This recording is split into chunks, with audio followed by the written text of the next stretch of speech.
Almost failed to add myself to my own show. That's kind of how it's going. Hi, everybody. Welcome to another episode of the Blathering Live. The reason there's always a fun technical adventure, it seems, whenever you go live. It's not just me, but I am pretty good at doing this.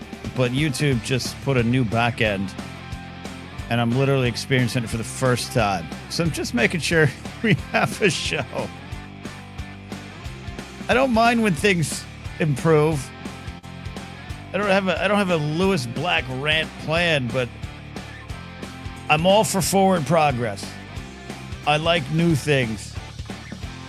But when something was working pretty good and without warning you log in and it's all different, the buttons are curved instead of squared, and that one thing you always needed is in another corner, and there's no way that you can figure that out until you just stamp around the room. Eventually, it becomes the new normal. That's why I don't fret too much about it. You know, help a brother out. I'm going live here.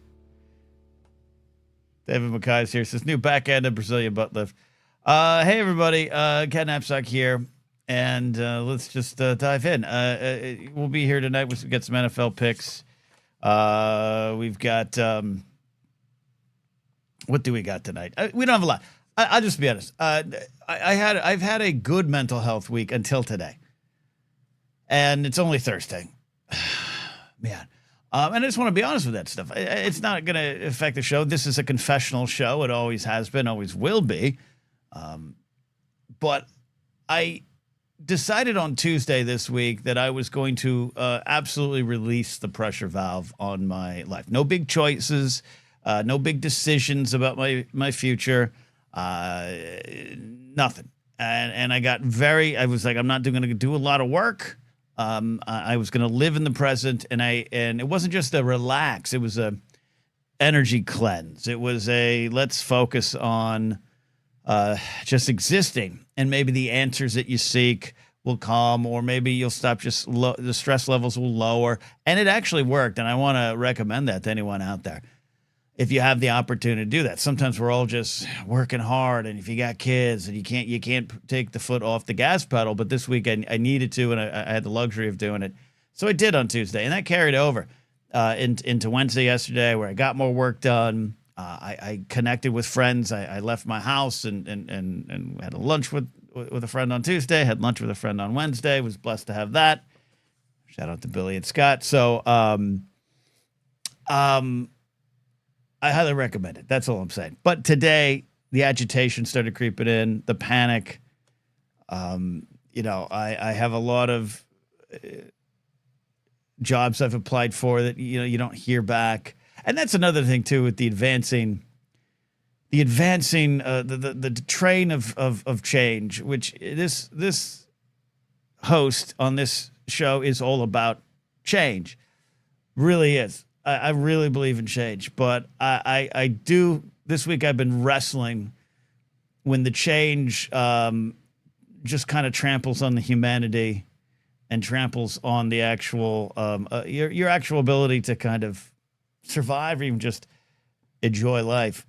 I'm not the only one. A comic friend of mine, Lisa Wallen, posted this week she's having similar issues with me in terms of employment and the hazy future.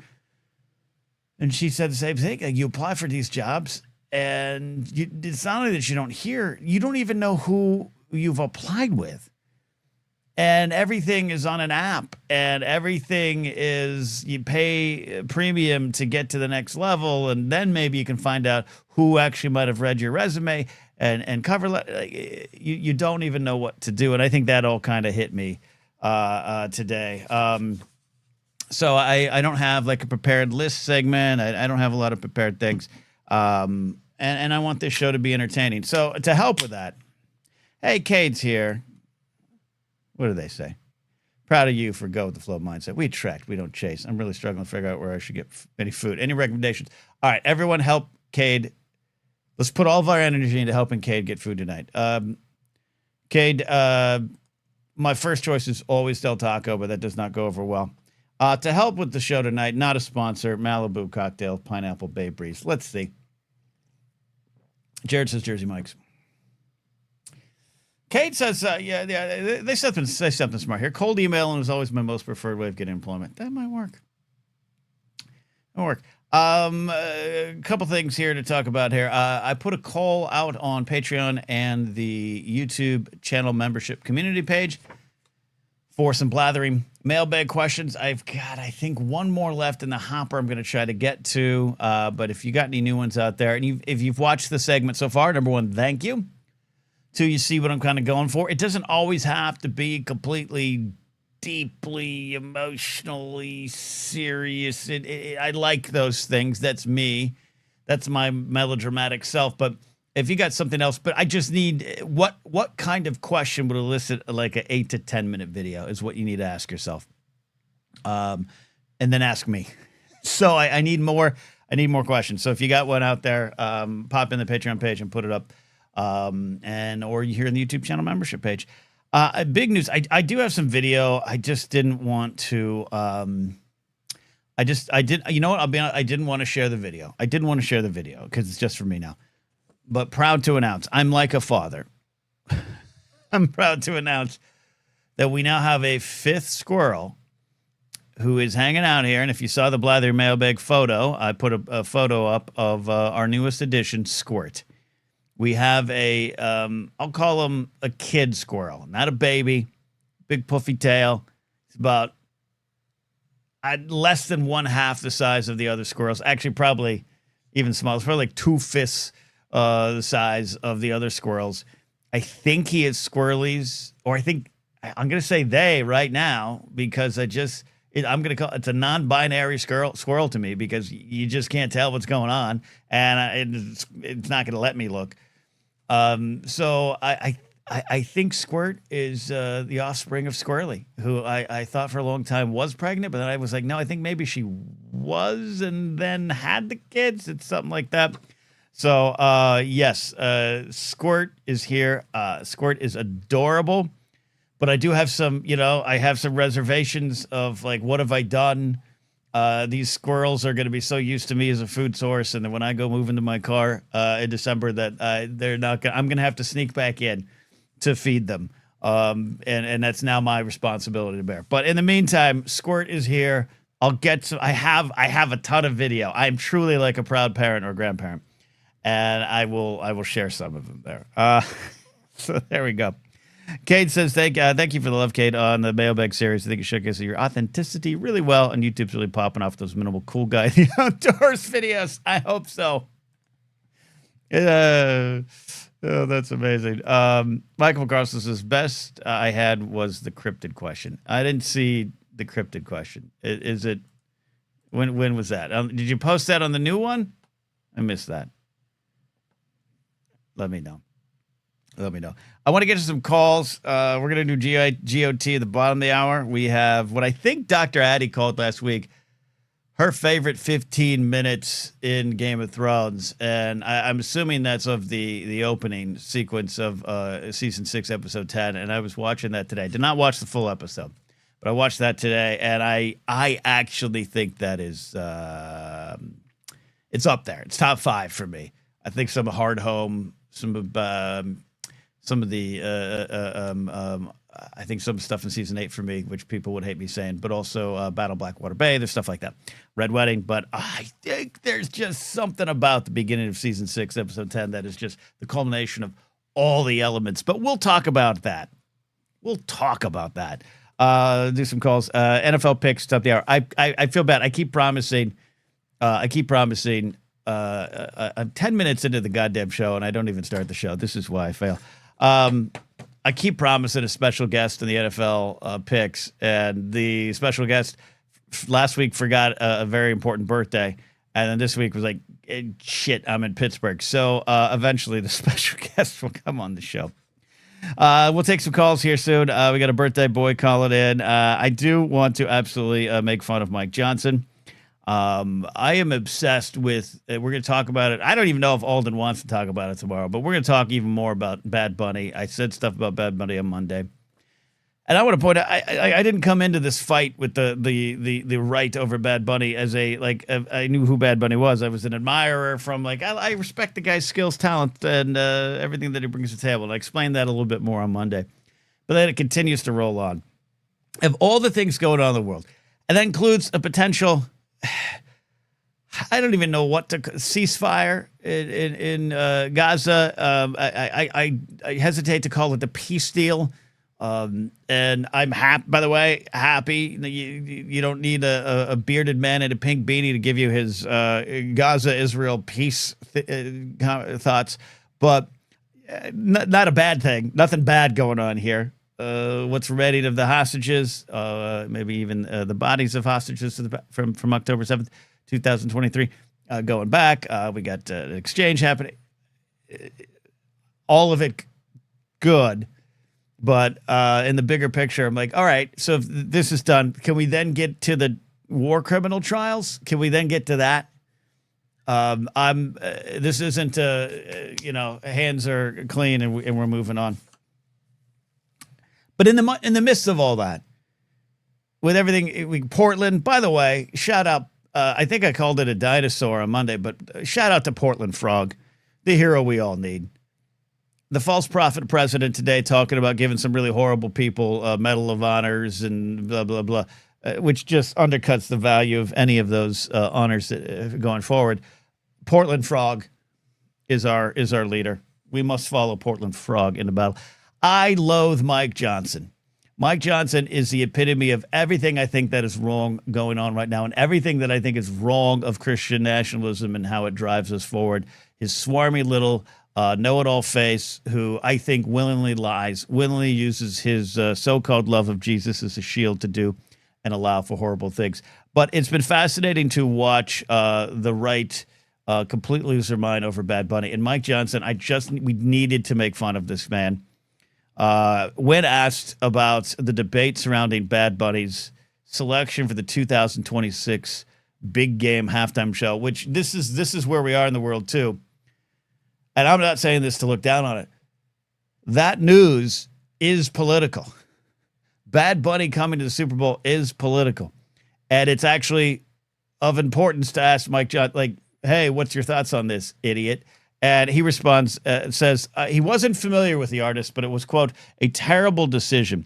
There are so many eyes on the Super Bowl, big game, a lot of young, impressionable children. Please, won't someone think of the children? Won't someone think of the children? He says that 80s country star Lee Greenwood would have been America's clear and obvious preference, citing Greenwood's appeal to a broader audience. Lee Greenwood, as you all know, best known for the patriotic anthem, God Bless the USA. Proud to be an American. I got nothing against that song other than it's shitty. Do you know at one point Lee Greenwood franchised the song out? There's other versions for other countries there. So fuck them. It's not America's anthem. It's a for hire anthem. Proud to be an Irelander. He probably doesn't even sing it right. David, is that what everyone's called out there? Islanders? Yeah, he's proud to be Canadian too. It's proud to be a Canadian. But I looked this up. Anthem for sale, says Big City 2000. Yes. For hire anthem is American anthem, says Cade. I looked it up just so we're clear. And again, on Monday, I talked about how the Super Bowl, the big game, is not just about America. It is about the world. Bad Bunny, in just a short amount of time, he's only 31, has sold roughly 111 million records worldwide. 11sies. I'll say it again. Bad Bunny has sold over 111 million records worldwide. And that's just in the last couple of years. Lee Greenwood, who was honored with a plaque for the Grand Ole Opry. By the way, I like country music. I like Nashville. But right now, the only song you need to hear about Nashville is from Haley Williams. God Bless the USA has sold over 25 million records. Now, Lee Greenwood has sold over 25 million records, which is a lot. I want to be clear. I do have music out with the Moonagers, and new music on the way for the Moonagers. 25 million's a lot. Bad Bunny in a shorter, in a squirt amount of time, like he's a baby squirrel, 111 million copies. And this is Mike Johnson to the core. Out of touch, unhip in the most tragic of ways. When I grew up in the church, growing up in the satanic panic, there was a giant push to disconnect from, quote, the world. Disconnect from the world. Listen to Christian music, Christian shows. The Christian music industry, rife with abuse. Rife with just a ton of problems in the way the talent are treated. No different than the other music industry, but that's the point. Like, it was treated as special by those in the church. And you disconnect. This is actually one of the reasons, and I'll say the story again, but this is one of the reasons I finally decided to leave church. In about 2004, a guest pastor at Shepherd of the Hills up in Porter Ranch, California, a church I attended, led by a good man, Dudley Rutherford, but it became a big mega church locally. Guest pastor spoke up there, used some real fire and brimstone kind of speech, and talked about Psalm 40, which is my personal favorite psalm. And he, lamented that no one has turned this into a song. U2 has the song 40, and during the 80s, at the height of their fame, they closed most, if not all, their concerts during their big runs in the 80s, up to the late 80s there with Rattle and Hum, with 40, which ended with Bono and the crowd singing Hallelujah. When you completely disconnect from culture, you don't know what you're talking about anymore, and you're not actually speaking to me. Mike Johnson is one of the worst out there. I don't have a ton of opinions, I got to be honest, other than I wouldn't have done it, and I don't think they should have, about the Riyadh Comedy Festival. And I think a lot of people have asked me, I've mentioned it here, we'll mention it again, we mention it any time. I just don't have any deep opinions on it. The reason is I just think it's along with Live Golf, along with the recent purchase of EA, along with Jared Kushner and other things, this is a big push into Western media by the Saudis. They're right to do. It's not like Western entertainment, and I say Western in that Tolkien way, I guess. It's going to find, Saddam Hussein, and you used to watch movies. Kim Jong-il watches Hollywood movies. Like none of that's new. None of that's new. But this push into it is going to, I think it's really going to become a thing where if you truly despise this regime, it's never about the people, never about the Saudi Arabian people there.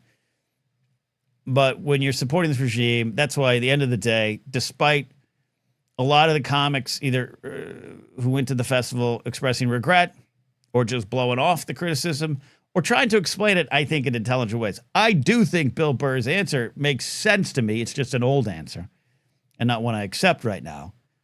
Jessica Curson, who a gay comic, expressed regret donating the profits and proceeds from her appearance. But I understand some of the reasons she said that she went. I understand it. Does not mean I accept it, but I understand it for the sake of the conversation.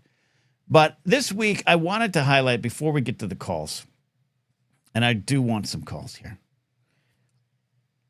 and call in with a goddamn question, friends. What do you want me to talk about today? I want to hear from you. Let's not do stories. Let's do that. Ask me a goddamn question. I mean this in a happy way. I'm in a good mood now. I wanted to highlight a couple comics that I think are doing it right. There's always these conversations that I dive into sometimes, but I treat them delicately because I consider myself a comic. I've considered myself someone in and out of the business for over 20 years. I'm not to the level of other folks. I never will be. I am who I am. Slug it out in the middle rounds there. There's a lot of talk about the comics who do it wrong, which doesn't mean they aren't funny at times. It doesn't mean they don't have talent. It's just, there's this whole conversation around it, much like Hey, Mike Johnson, what do you feel about Bad Bunny? Everyone seems they need to have an opinion on stand-up comedy. And I think one of the reasons is we are in a stand-up comedy renaissance, at least from where we were 10, 15, definitely 20 years ago. 20 years ago, if you went to the Comedy Store, you could park 19 cars in the front and, still have room for your friends to park. No one was going to it. Yet it started to slowly die.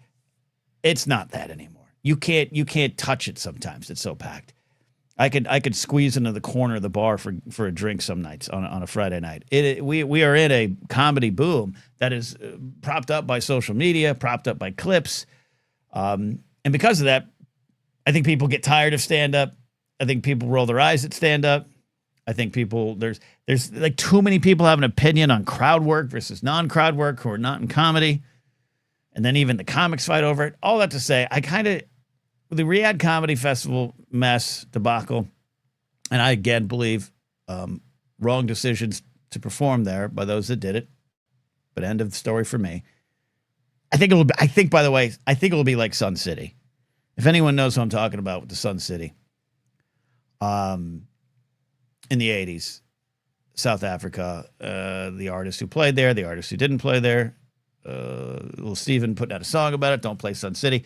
If you were of that era, that was pretty huge at the time. And I don't think I think it's a slightly different, but it's still the same, a troubling regime, and you're taking their money to play there. It's the same. But we don't have a big cultural conversation about Sun City anymore.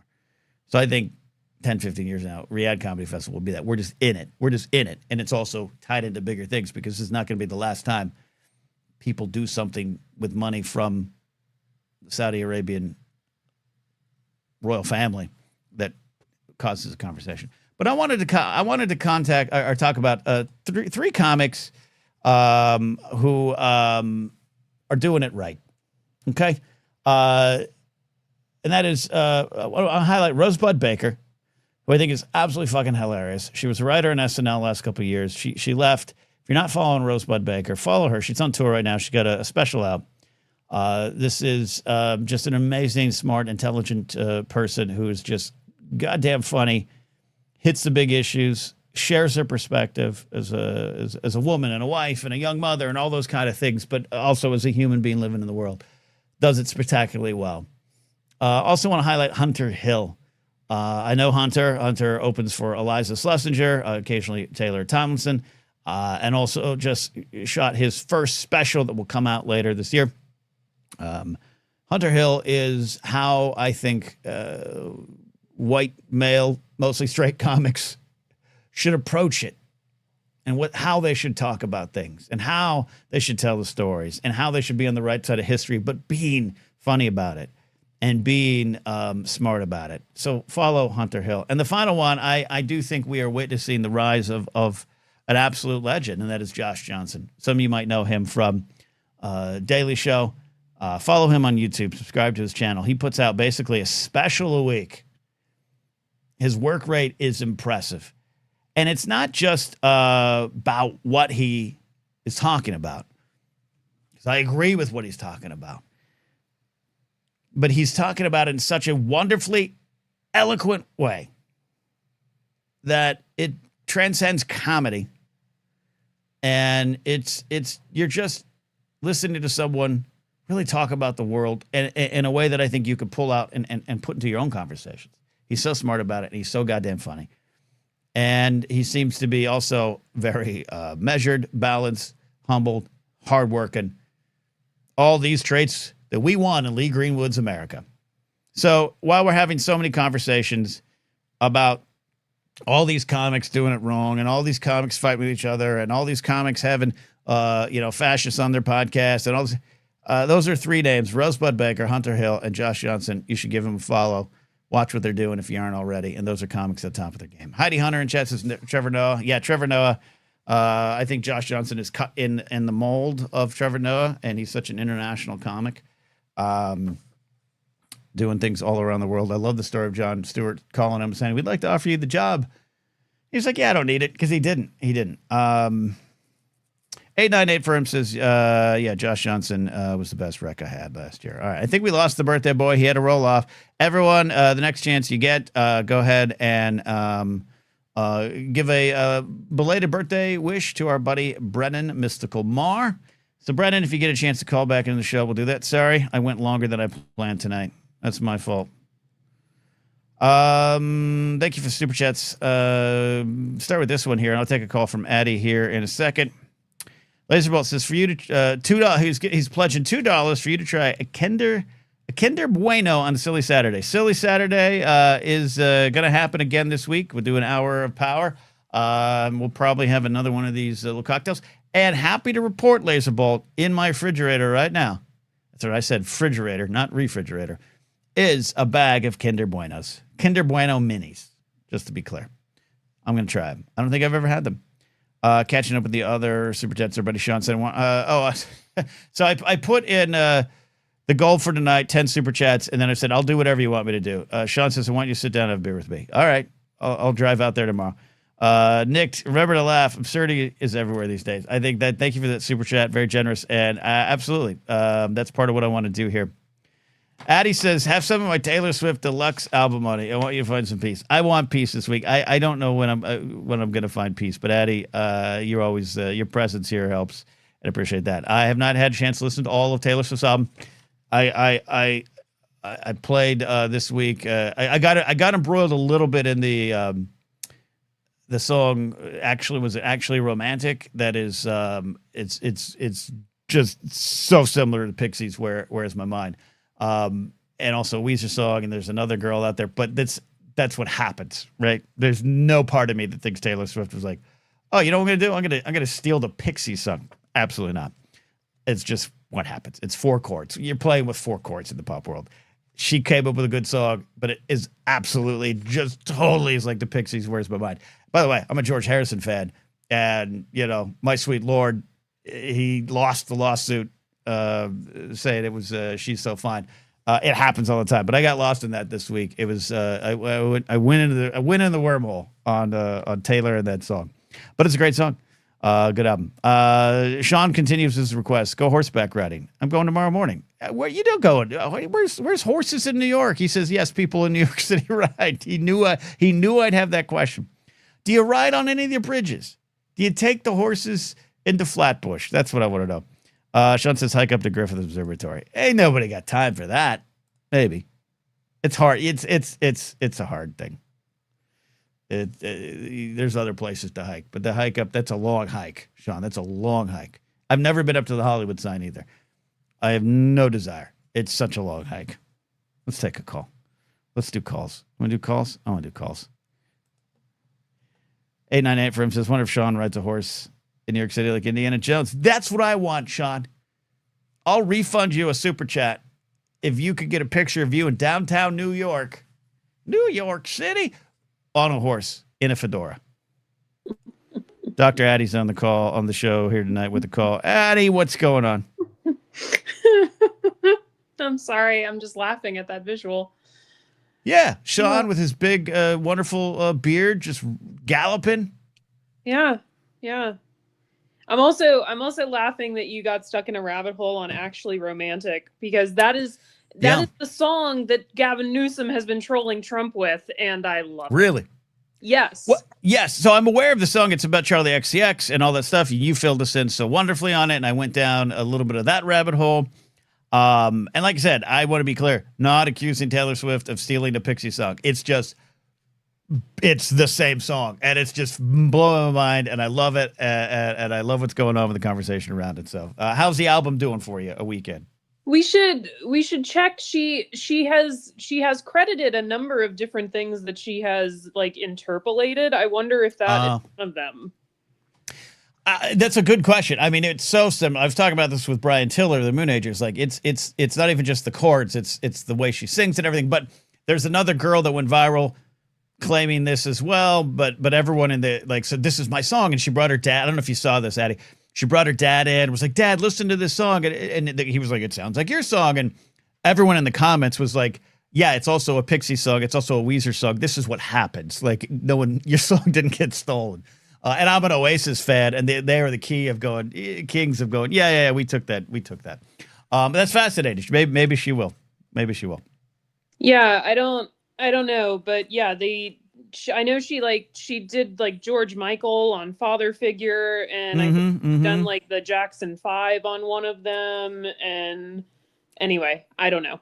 It's fast. Well, and also, I don't know if it's just an ode in the liner notes, or if she was to give credit, like an actual credit without a lawsuit happening, which happens a lot. Just listen to the Verve and the story of Bittersweet Symphony. But she could really help an artist like Frank Black and the Pixies out, right? Or if that was the case. I'm not saying it is the case, but if she was like, hey, co-written, if they get a writing credit, the publishing on that, her goodwill would continue. Yeah. But no, the album is still working for me almost a week in. It's been despite it has had its ups and downs this week, Ken, but I'm choosing to look on the positive side of things. I still have a brand new Taylor Swift album that is entertaining me, and I got tickets to see Wicked, so Oh, you're going to see wait. The movie or the play again? Part 2. Oh, is it already out? 2. It comes out next month, and tickets went on sale yesterday. Okay. All right. Good for you. Good for you. I got tickets to see it at opening night, and then I also bought tickets. My mother is going to go to a movie theater for the first time in 20 years. Okay, what's the story behind that? Is there a reason, or just didn't happen? What's the story? I don't know. My mother just doesn't like movie theaters. On the last movie she saw in a movie theater was The Lord of the Rings: The Return of the King, having never seen the previous 2. I mean, look, if you're going to go out on that in terms of retiring from going to the movies, that's the one to go out on. I think that's a good retirement movie. It was an incredibly entertaining experience because she had no idea what was going on. So I saw Two Towers before Fellowship, and I had never read the books. I wasn't lost, but I would imagine Return of the King's a little much, though. Was she? Yeah. How did she do? I mean, at one point during it, she turned to me and she said, "Did they just call that guy Mary?" So yeah. No, I was like, "Yes, as in Merry Christmas." It's fine. Don't worry about it, Mom. Well, all right, update us on that. But I took you to places. What's going on? What's your question? How can we help you get through this tough week? Well, I was gonna ask you about docs because I know we are both doc fans. I know we're both actually doc comfort watchers. I've actually spent the last 2 weeks comfort rewatching my favorite cult documentary. Always fun. Yeah, just makes me feel better about myself. But yeah. I was curious, other than learning things, what is one of your favorite things about docs? Because I'll tell you mine. What is yours? Mine is learning about the weird jobs and or expertise that people have. Like I was watching this murder doc and they brought in someone who was a ritualistic killings expert. And I was just like, how do you become an expert in ritualistic killings? Was it our friend Dorina? It sounds like something she'd study. That's a fascinating angle on it. Yeah, because usually it's professor, historian, writer, author. You get kind of those, right? They're all the experts in the field, but that's hyper specific and freaky. Right. And like I felt kind of bad because they were trying to figure out if these little girls had been ritualistically killed, but at the same time I was just like, well, people study that? Bring in an expert. Yeah, JB says, assume you probably start in something like sociology or psychology. Yeah, maybe. Yeah, I'm sure that's on the big bucket. That's a great thing. That's a great thing to highlight about docs. I can't put a finger on it. I'll struggle to explain it. So yes, it's the history. Yes, it's learning the full picture. But I have an obsession with, how do I explain it? Like movements in time. Eras. So the one I give the example, Sunset Strip in the 80s, the comedy scene in LA in the 70s, New York comedy scene in the 70s as well. So I like I like going back and studying those things, and you realize that all those people in the doc, so if it's SNL, the original cast, whatever, they don't know that they're creating history. I mean, they know they're all going on air. They know they got popular, but they don't know that they are going to be studied for the rest of their existence and beyond. And that's what I love. There's a new doc coming out called Downey Wrote That, which is on Peacock as part of the SNL 50 into 51 celebration. I cannot wait for it. It's about Jim Downey, perhaps the most prolific writer, the longest tenured writer on SNL. And I just can't wait to dive into it because it happened in front of me. I was a kid watching his stuff, and I just want to go back and celebrate that era of Downey's work, if that makes sense. So that's why I like studying things like that. Oh, yeah. Well, and those SNL 50 docs were fantastic. We watched them all last Christmas. But no, they're great. Yeah, no, I love the learning, but I also, like I said, I just love the weird stuff. But I love the fact that, like, especially the documentaries that they make where, like, they have, like, the footage and whatnot to sort of back it up. And they don't know at the time what they are making. It's the same with my favorite cult documentary, because all of those great cult leaders, like, they want everything recorded because they think they're going to change the world. And it's like, no, but thank you for the incriminating evidence. Yeah. There's the hubris, the built-in hubris to it, right? Yeah. Old VHS, VCR recordings. Yeah, absolutely. Yeah, for the record, my favorite cult documentary is The Vow, which is just it's NXIVM. Oh, yeah. I didn't watch it. Grace and her sister did, and I just knew Bonnie Piesse was in it, and I was like, that's cool. Glad she's okay. Can't wait to see her in Kenobi. And I didn't take a deep dive. I don't go down the cult one as much as other folks. What draws you into the cult docs? Well, this one in particular is insane. It's pretty crazy, yeah. Like, just I like to tell people that my favorite cult is NXIVM because it was a self-help group that turned out to be a multi-level marketing scam that turned out to be a sex cult. And it's just like, come down that rabbit hole with me. Yeah. What are your favorite cults though? Like, is it the gun nut cults? Is it the sex cults? What sex pest cults? Jared Leto cults? It's really just NXIVM. Okay, NXIVM. Okay. Would you join an NXIVM just to figure it out? Just to I'm such a fan. I want to see if I can. What's it like on the inside, and I'll get out of there. No, I watch these as a I hope as a how-to to make sure I never actually join a cult. All right. Because as they point out in the NXIVM doc, like, no one ever joins a cult on purpose. Right. Yes. Okay. I like that. You get involved with something that you think is a good thing, and then it turns out that it's a cult. What are some of, I think I would know some of the signs, but do they go into some of the signs in some of these docs? I know you're not an expert. I know you're not a ritualistic killing expert. But if you're like, hey, I'm hanging out with these folks, we're doing some multi-level marketing, now it's a sex party. Like, at what point do you go, oh, I can't leave? Like, is there signs? Do you know? Are you aware? I know they're broken down psychologically.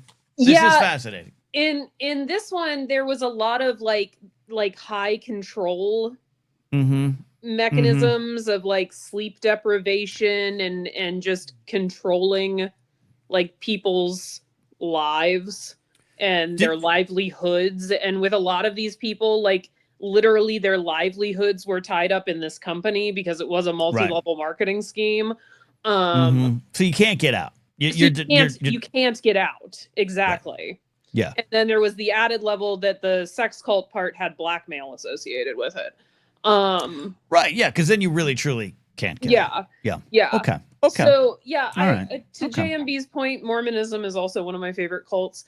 But, no, I love it. And the reason I've been comfort rewatching this one in particular is because the guy running it was a sociopath. I think you have to be. And it was very much a cult of personality in a lot of ways. And lately I've needed some reassurance that cults of personality fail eventually. They do. And people get out of them. They do. They do. I think too when the head needed, of the needed that reassurance in the world. Sure.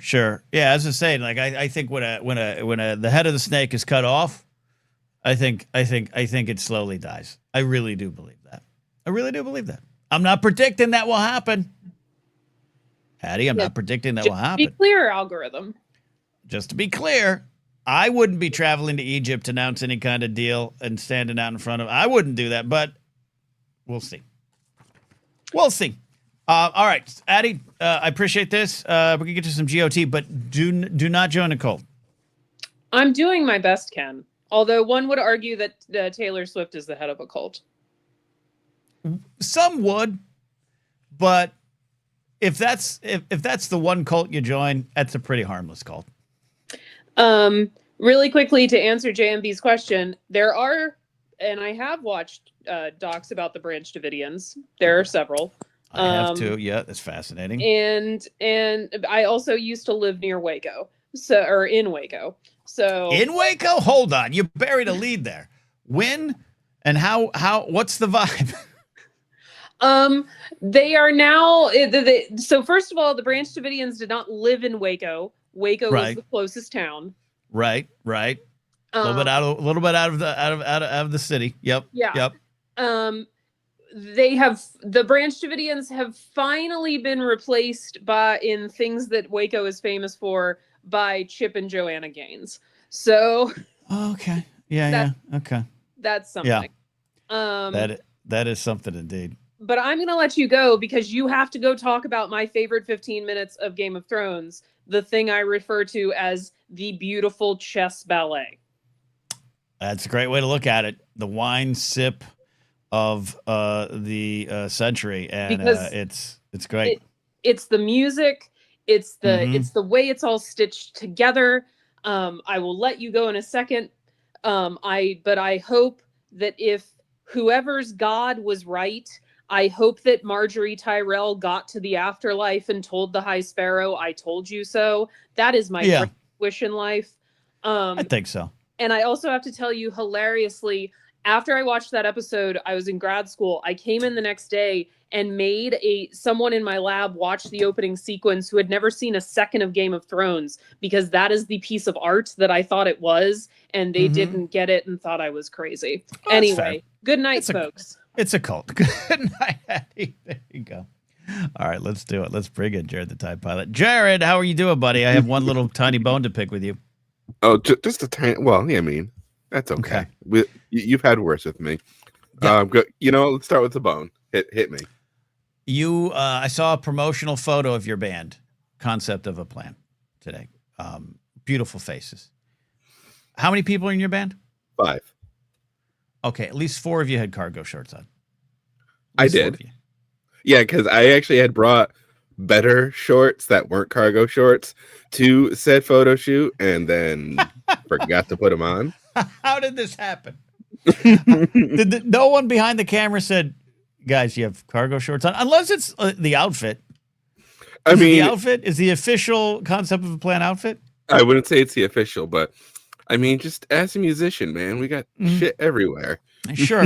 Yeah. You need some guitar plugins and chords. I got you. Okay. Asked, answered. I'm just pointing it out. Okay. I saw a lot of cargo shorts, saw a lot of pockets hanging down by your ankles. All right. Everything else good? How are you doing? I'm doing all right. Slowly working on, feeling better about life. Good. I'm with you. I'm not, but I'm with you. It's I have a morbid joke I have for my customer service voice where people's like, "How you doing?" I'm like, "Well, I woke up breathing against my will." Okay, that a little dark. It gets a rise out of them. I got to keep my customers on their toes. You do. There you go. Well, I'm excited. I do have a fun radio question for you, and I want to see everybody's in the chat. Okay. We have a nice diverse group of people with different jobs and career paths and blah, blah, blah. Mm-hmm. And what in your field is the equivalent to the don't trust a skinny chef? What in my field? You know, don't trust yeah, I mean, we've got like Forrest Meets people in the chat here. We've got the detective who's had I want to know everybody's. What is like for me in podcasting, it's a white man with a beard and a beanie. But then I look in the mirror, and I don't know about this. I don't know about this. With comics, I can't wrap it up in a nice little phrase like that. But with comics, it might be he who has to say he's king is no king at all.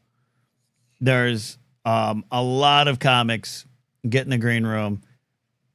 They have to list all their credits for the host to say, we're talking about all their numbers. And some of them are good numbers, better numbers than me on social.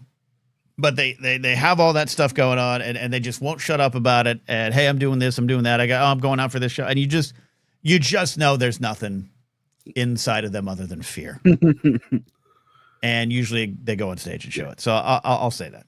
Yeah. I had a teacher friend answer it like this way, and that for her, it's never trust a principal who didn't teach a class. Okay. That's good. That's good. All right. Because there's a lot of people teach comedy, but I like a lot of it. I don't think it's necessarily a bad thing. I would if I had the chance. I just don't think I have anything to teach anybody. But it's good. All right. Great question. All right. Great question. Good answers coming in here. Michael McArthur says, for electrical engineer, I guess one good one would be an EE wearing a metal rig on a job site. Okay. Laserbolt says, as a former bartender, watch out for the guy in the cowboy hat. That's just a good warning. That's just something across the board there. There we go. All right. As he loves to do, Jared calls into the show here on the Blathering Live, and we talk Game of Thrones, and I clip it out, put it over on Casterly Talk. Hey, everybody on Casterly Talk. Big trailer for Night of the Seven Kingdoms out, and the show will be showing up in January. So, hey, we'll be diving into that at the right time. But, Jared, we have come to the end of Season 6, Episode 10. Oh, my God. It is probably what many consider the best finale of a season in the show's run. I kind of agree with that. There's some other great moments along the way before this that I really, really, really love. But this episode begins with, as our friend in chat, Dr. Addie says, the best 15 minutes in the show. It's an art piece. I agree with her full-hearted on that one there. Let's get into it. What do you want to touch upon? Yep. No, we got it. Winds of Winter, baby. It's time. The dream team back. David, Dan, Dave, and Miguel. The boys will be boys. That's a bad saying. I shouldn't have done that one, but we move on. We move on. Life to tape, folks. Life to tape. It's all good. It's all good. We love it. But yeah, no, it's a packed episode too. It's in the rewatch. It's remembered for those 15 minutes, but like we've discussed on a lot of other episodes, so much meat on that bone in this episode. Nice long 68-minute episode. Right. And they use every minute to their advantage. But I would say, yeah, let's just dive into those first 15 minutes where Cersei, my girl, getting suited for battle.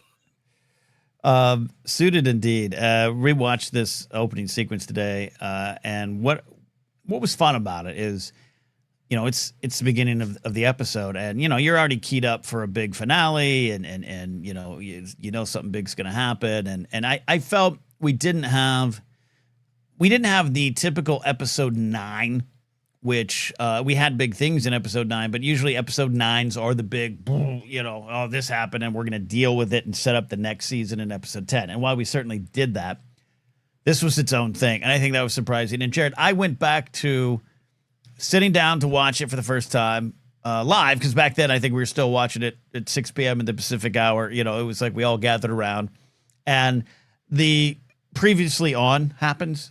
Yep. And this I was rewatching this morning, and I just was like, I transported myself back to, oh my God, we didn't even know what was about to happen. Like we were all just like, oh, previously on, yeah, okay, cool. Let me have that drink. Give me the popcorn. Oh, yeah. And then immediately you're taken into this absolute, I would call it an art piece, but just the culmination of everything that this season had. But also, I think this moment changes Game of Thrones for the final 2 seasons, which some people might take as a negative. I just think that's where we're at. Game of Thrones to me is seasons 1, 2, and 3. It's 4, 5, and 6, and 7 and 8. These kind of eras of the show. And this just clears the decks. And it was sad to see some of the people go. Later on, learning that Natalie Dormer had kind of wanted out of the show, and this is kind of was, all right, give us one more season. We'll send you out in the right way. There's the realities of TV making. But every frame builds towards that big explosion. Every frame, especially the more you know it on rewatch, this is why I think it stands the test of time. Along with the Red Wedding, I think the Red Wedding is the thing that compares, to it. I love Hard Home. I talked about that earlier tonight on the live broadcast, being just my favorite moment when you hear the dogs bark it and stop, like all that stuff. Red Wedding has that. When you hear the music play, when Catelyn Stark starts to realize something's amiss, the chainmail, all that stuff on Bolton. But just each frame moves you towards this horrendous ending and good ending if you're like me and you like to see the High Sparrow explode. Anyways, but you know what I mean, Jared? We're just like, we didn't know what was coming. Oh God, no. And it was so satisfying. Just the atmosphere dripping right from the start with the soft piano. Just and like I said, just Cersei's, you think she's just no, you look close at that dress. That is chainmail like with bits of armor on the shoulder, like the girl's ready for battle that day. And that slow intercutting of the trial for Lawrence and everything else to break up and Lord Tyrell, every time the music kicks back in, it's a little bit more. And then first off, shout out to the in-world kid who got that knife stick so perfect in the spine. Like I guarantee our boy Kymir just had a all right, here's a little target. Everybody take a quick stab, see who gets the closest. You? All right. Yeah, and that kid goes on appears in some other things as an actor. I think this is one of his first little roles. Yeah, talk about the death of Lancel Lannister. All these little things here. The death of Grand Maester Pycelle. I love, as always, I will never stop talking about how great Anton Lesser is as Qyburn, and him just kind of playing it perfectly in the corner, in the shadows, the slow look up with his eyes, and just you're watching. And this is a character, Pycelle. Watching Julian Glover play the character over 6 seasons was wonderful. I'm glad to have him, but like he deserves it. But then I'm on board with Qyburn kind of being like, I'm sorry, this isn't even you. You deserve better to die alone and then dying alone here. That plays out so well. I love his character for that too. Yeah, and the kids, and it's kind of freaky because it's these little Children of the Corn kids almost just kind of following him around. Right. But yeah, I could go on and on and on, and we're transported into the moment so well. Like you said, with the music, but as Marjorie's our eyes to this world, because Cersei's up to something. When they're keeping the king there, when Tommen's not going to leave. What's happening. Also this has been, wildfire's been mentioned, and there's the whispers to Qyburn. Hey, is that stuff there? Yeah, that stuff is there.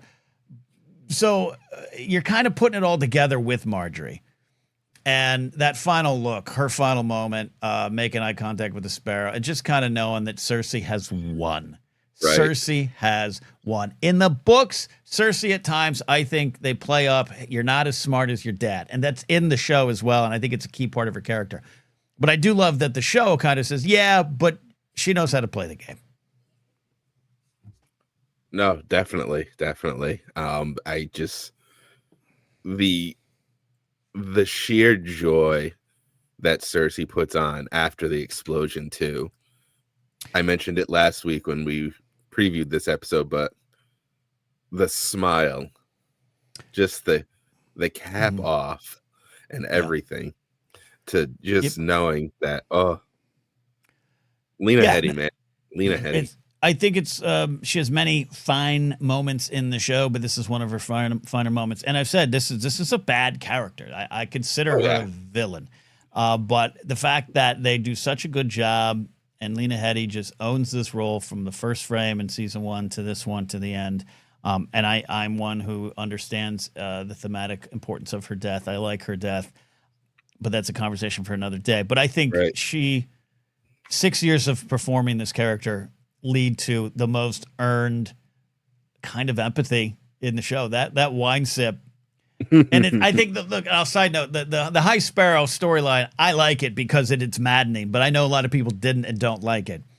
But it all kind of builds to this moment. So if you can get through 2 years or so of this guy barefoot, kind of pompous and pious, it all pays off.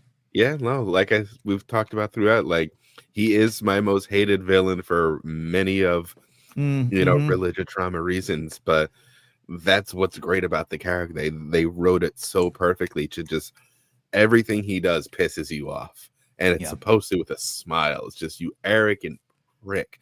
All it would take is a king with a spine, and you'd be hanging from a noose. Yeah. And he has the moment. Marjorie reaches him.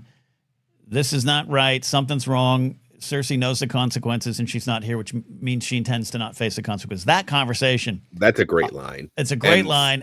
Saying it out loud too, and just Oh, sorry. Go ahead. No. I think we're in a slight delay. Just like the Sparrow has Jonathan Pryce shutting him out. It's the moment where he could let everyone out. It's over, right?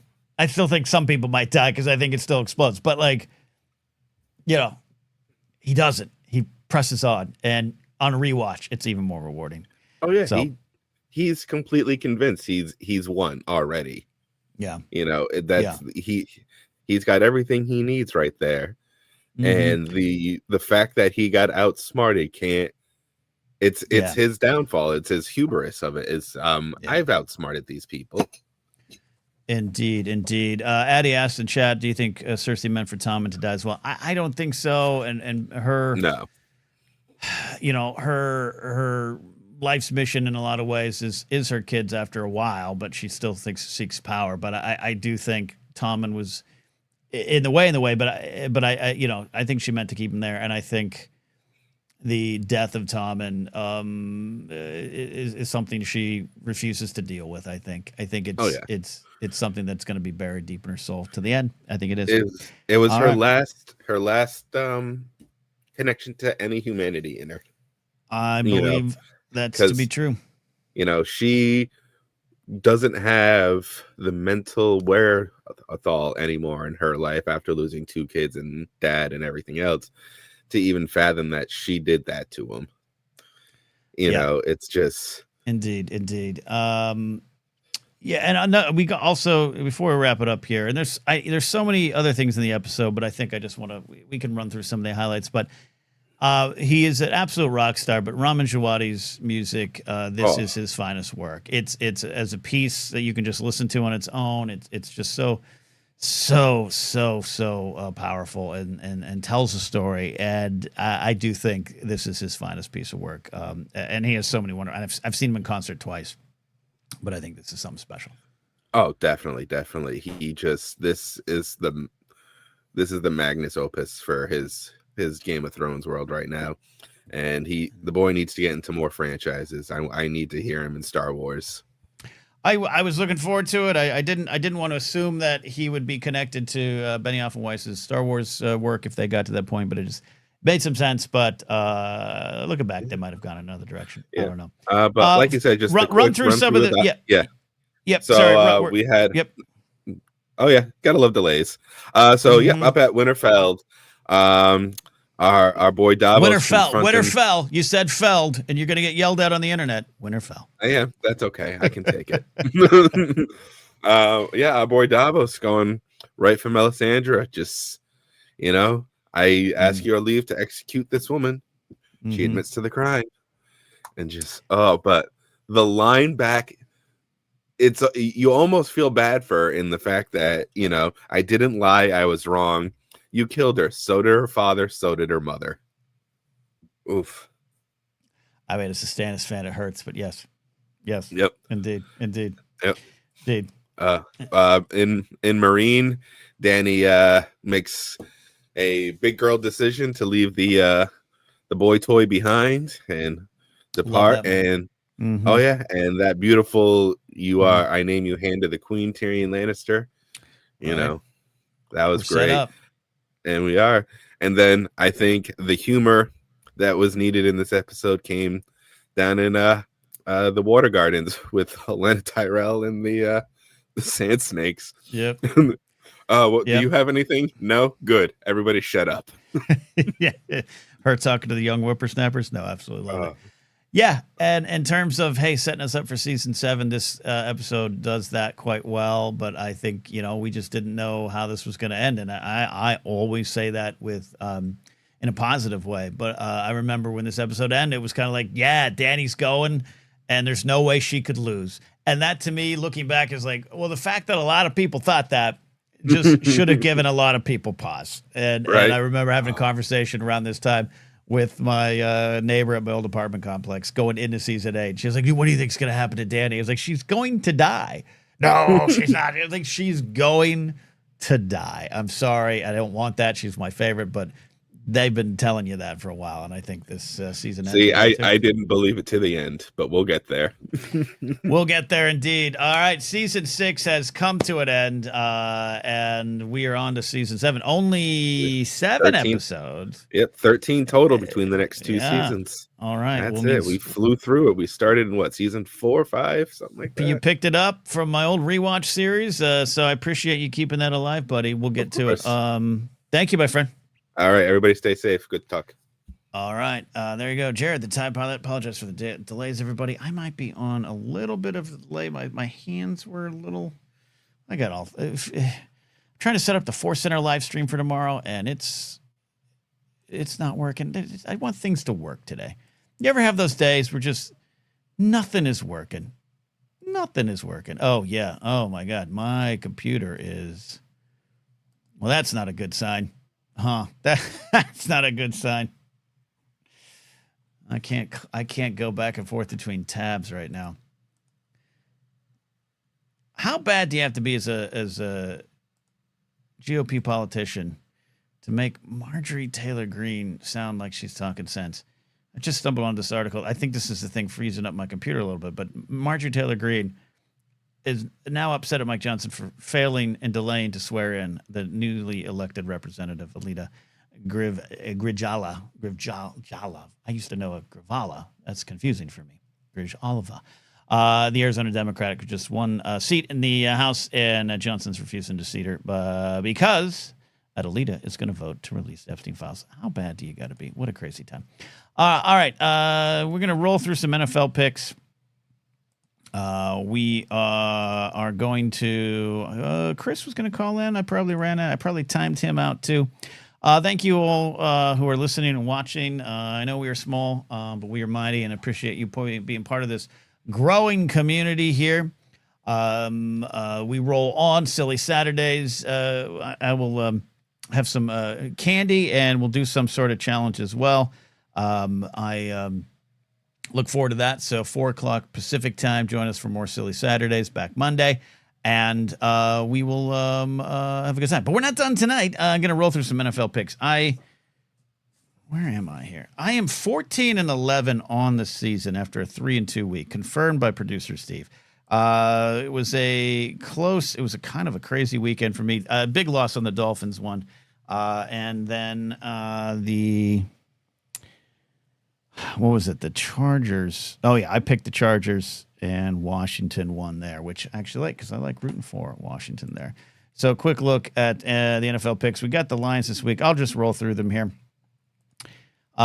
We got Cleveland going to Pittsburgh, and Pittsburgh looking like are they the favorite? They're the favorite, right? Yeah. Always just want to make sure that I got that right there. That the Pittsburgh is the favorite here. My studio's also getting really hot. Maybe that's part of the problem too. Yeah, they're the favorite by 5.5. So can Cleveland stick within Pittsburgh on the road? No. No. Oh, that's right. The Eagles are playing right now. Producer Steve is in chat. The Eagles are coming up 4 push tushes. Yeah, we got to get rid of the tush push. It's just boring football. It's just boring football, Steve. Tell your team. And the Buffalo butt or whatever they call it, the Kansas City head butt. I don't know. What's going on over there. Anyways, all right. So I'm going to mark this down. Week 6 NFL picks. Week 6 NFL picks. Steve says, hell out of here. Tush push. It's like in Madden when you run out the clock. Play me, coward. Play me. That's what I say. All right. Sorry, this is boring radio. This is just the day I'm having, folks. This is just the day I'm having. We're going Steelers. There's no way the Browns are going to hang with the Steelers there. No way the Browns are going to hang with the Steelers. In Pittsburgh? Absolutely not. San Francisco going to Tampa Bay. Tampa Bay favored only 3 there. I'm going to take the Bucks. I think the Bucks are going to get a 4-point win. That's what I got right there. Like the way Baker's playing there. Steve says we're going to have words when I come back. Just what do we do with the tush push? I don't know if they should. I don't know if they should ban it. Teams should find a way to stop it. And it might just be kicking Jalen Hurts in the face. Maybe that's it. Yeah, Franny, I hear you. We're going to, wow, what about the game of the week last week was the Jaguars. Franny's excited about the Jaguars, too. The Jaguars, their favorite. It's only 1.5 points there. I'm going to take the Jaguars. I think it's going to go well. What a crazy game. I didn't believe in Trevor Lawrence and the Jaguars. What it must be like to have an NFL team get a new coach and a quarterback, and just have it suddenly you change. Jaguars not overnight, but Washington a little bit overnight. What must it feel like? As a Dolphin fan, I don't think I'll ever know. Big game this week. Lions traveling to Kansas City. Kansas City favored 2.5. Kansas City's going to be pissed off. This we know. Patrick Mahomes is going to, his Kermit voice is going to be real high. He's going to be so pissed off. But, Chris Jones is just standing on the field of play. Travis Kelce, he's more worried about the size of his wood right now. I'm going upset of the week, the Lions. It could be close. The Chiefs could cover. But you know what? Because of Laser Bolt and because of Lauren Romo, I'm going Lions. It's my upset pick of the week. And then final pick of the week. Dolphins at home are the underdog by 4.5 points. Franny, I can't do this, right? There's no way I can pick my Dolphins. There's just no way. I've lost hope. Franny, stop. You got to stop. I've lost hope. I'm picking the Chargers. I don't even think the Dolphins will cover. Okay, some Steelers, Bucks, Jaguars, Lions, Chargers. That's what we're going with this week. What, Franny? What's going on? Hey, what's going on? You got to calm it down, little one. She's gonna go. She's gonna go like that until I end it. Laserbolt wants me to pick, but I can't. I've lost all hope. I think we're reaching the point where the team has quit on the coaching staff. We cannot give up nearly 300 yards on the ground and do this. All right, you want to come here. I can't reach. Come here. Okay. All right. Is this what you wanted? Okay. Is this what you wanted? Franny's. Jerry was trying to figure out whose dog was barking outside my apartment. Producer Steve wants McDaniel as can I have your McDaniel as offensive coordinator? Yeah, I still think he could coordinate. I just think he's a bad head coach, and I think the team's good on him. I really think I do. Here's Franny. Franny wants to go for a walk. Do you want to go for a walk? Now, Franny today almost caught a squirrel. We're having some problems. Yeah, you're trying to get my attention. She almost caught a squirrel, and it was dramatic. There was also a cat creeping up on Squirt, our new baby squirrel. Okay, you gonna lick the microphone? Okay. All right. How about this? How about I hold you like a baby? This is great for the audio listeners. I'm currently trying to tame a 5-pound Chihuahua that is absolutely owning everything about me in this moment. This is her house. Jerry the Cat Junkie says, not taking edible till the weekend, but that felt like a 4DX experience. You're freaking out, Jerry. All right. Well, I think that's, we're going to start winding down the show here. And I got to take this dog for a walk. Look at this. This cord's all wrapped. I want to apologize. I really do. I think my energy is a little low tonight, and I'm unfocused. And it's because it's just it's not a horrendous mental health week. I don't want anyone to be concerned, but I had just a lot of things not work today. I haven't eaten actually a meal. I probably had too much of my Malibu cocktail rum here, and I just feel let you all down. But that's okay. The content rolls on. We'll be live tomorrow on Anytime with Ken and Alden. Be live Force Center. If I can get StreamYard to set it up, it's broken right now. We'll be live at 2. Me, Joseph, special guests, people calling in. It's gonna be a lot of fun. So that's it for now. I'm going to start getting out of here. Those are the picks. Mark them down. Thank you all for watching. Thank you all for listening. Thanks for the super chats. I appreciate you all. We'll do it again soon. Bye.